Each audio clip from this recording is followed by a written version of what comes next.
Good Morning Britain came to an unexpected halt just minutes into today's live ITV show, as breaking news from Downing Street forced a sudden change to the schedule.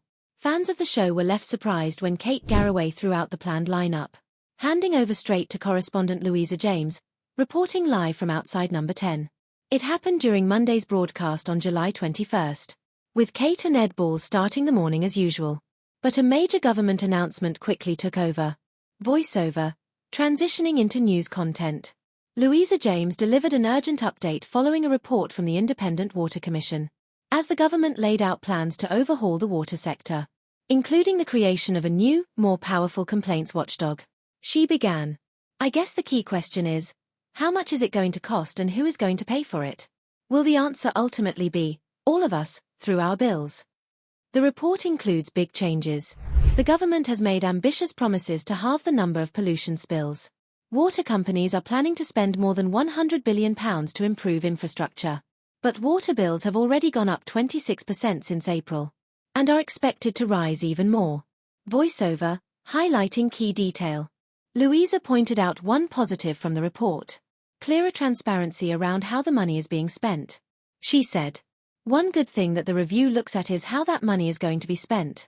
It talks about companies being less reliant on debt, more financially resilient, and making sure they're investing in maintaining their assets. Voiceover, critical points. But the report isn't entirely clear-cut. Louisa explained that it fails to outline how companies determine executive salaries. A hot topic after Southern Water's chief executive received a controversial pay rise worth hundreds of thousands of pounds. And that wasn't the only unanswered question. She continued. What it also doesn't do is address the question of renationalisation of water companies. That is something Reform UK wants. But the government says it's too expensive. It would take money away from things like the NHS and schools. She added. Conservatives say the government needs to explain how replacing one quango with another is going to clean up our rivers and lakes. Voiceover, concluding tone. Louisa ended by pointing out one key phrase from the report. A phrase that left many viewers thinking. She said, one of the key phrases that stood out for me from what I've read of the report so far is that it says that it needs to restore trust. The government needs to restore trust that bills are fair, that regulations are effective, and that water companies will act in the public interest.